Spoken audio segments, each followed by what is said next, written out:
భోజనం పెడితే తప్పేంటి? హా, గందులో విషం కలిపితే కొత్తగా వచ్చిన పని మనిషి ఇదంతా చేసిందని నా మీద నేరం మోపితే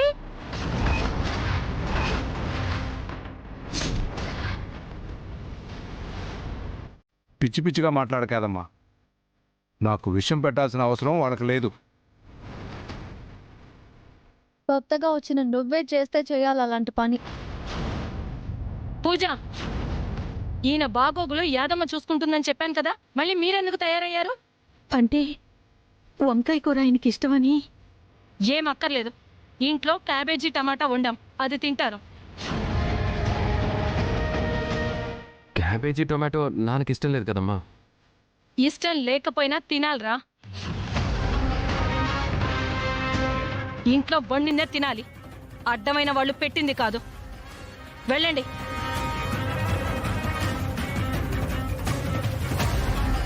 హేయ్, పదండి. పక్కకు జరుగు. సారు, మనం పోదాం రండి. ఈ పని మనిషి బాగా టూ మచ్ చేస్తుంది పూజ. అత్తయ్య వాళ్ళు ఇచ్చిన అలసు బావా.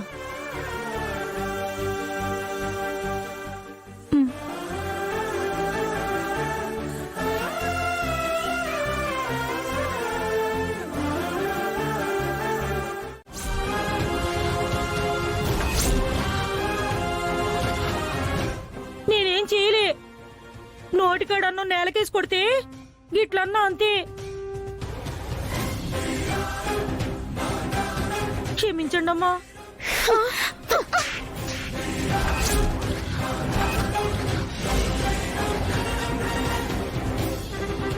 ఎంత కొవ్వే నీకు? ఆయన ఎవరనుకుంటున్నావే? ఈ ఇంటి యజమాని. ఒక్క దెబ్బతో సరిపెట్టడం కాదు క్రాంతి, ఇది అంటుంది కదా, రోట్లో వేసి దంచినట్టు దంచాలని, అలా దంచాలి.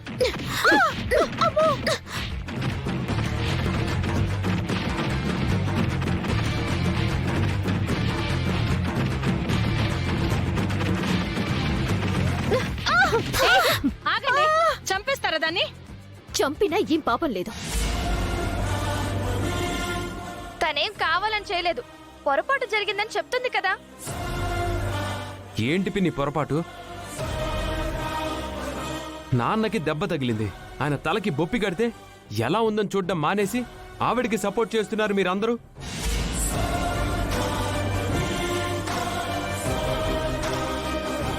మీకు నాన్న ఎక్కువ, ఆ పని మనిషి ఎక్కువ. అది కాదురా. ఆపండి. మీరలా సపోర్ట్ చేస్తున్నారు కాబట్టే ఆవిడ అలా రెచ్చిపోతుంది.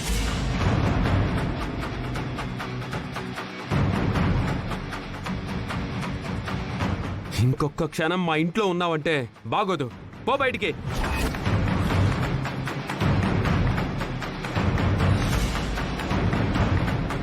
అది కాదురా, తను వెళ్ళిపోతే మరి బావగారికి. నేను చేస్తాను, మీకేంటి ప్రాబ్లం? క్రాంతి, వెళ్ళి బ్యాగ్ తీసుకురా.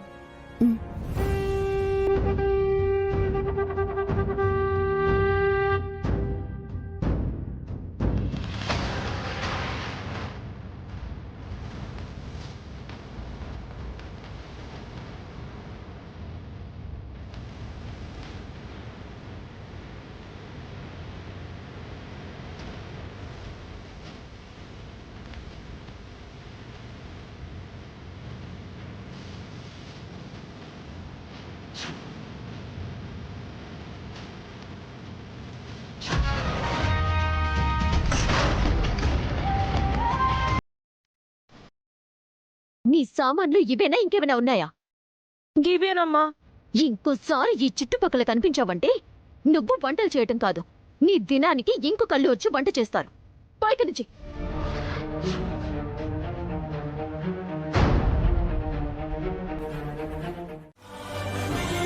నా సవతిని ఇంటికి తీసుకొచ్చిన క్రాంతిని మెడపట్టి బయట గెంటకుండా ఎలా ఉండాలే? నువ్విప్పుడు ఆవేశపడితే నువ్వే నష్టపోతావక్కా.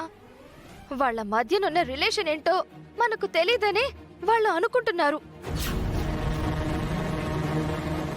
తెలిసిపోయిందనుకో, ఇంక వాళ్ళకి దాయాల్సిన అవసరం ఉండదు. బావగారు జానకిని పెళ్లి చేసుకోవడానికి 100 కారణాలు చెప్తారక్క. క్రాంతి మావయ్య గారికిచ్చిన మాట కోసమే ఇంటికి తీసుకొచ్చానని అది మాట్లాడుతుంది. అప్పుడు కళ్యాణ్ గాడు కూడా ఏం మాట్లాడలేడు. నువ్వు మేము కూడా ఏమీ చేయలేమక్కా. వాళ్ళెవ్వరిని ఏమీ చేయలేకపోతే నేనే చూస్తానే. అక్కా, ఎంత గొప్పగా చచ్చినా ఒక్కరోజే ఏడుస్తారక్క. నువ్వు పోతే బావగారికి ఆవిడ పర్మనెంట్ భార్య అయిపోతుంది. ఆవిడికి లాభమే కాని నష్టం కాదక్క. అక్కా, చచ్చి సాధించడం కాదే, బతికుండి ఏదైనా సాధించు. నిజం మనకి తెలిసిపోయిందన్న విషయం వాళ్ళకి తెలియకుండానే ఎవరిని ఎక్కడ ఎలా తప్పించాలో అలా తప్పించాలి.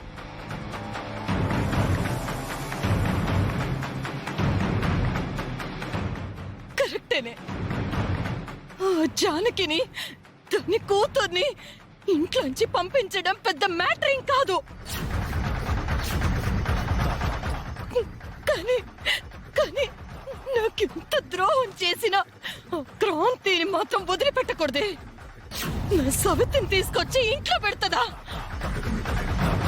సవితి పోరుంటే ఆ బాధ ఎలా ఉంటుందో దానికి తెలిసేలా చేస్తా. నేను అనుభవిస్తున్న ఈ క్షోభ అది కూడా అనుభవించేలా చేస్తా చేస్తా. నరకం అంటే ఏంటో దానికి రుచి చూపిస్తానే.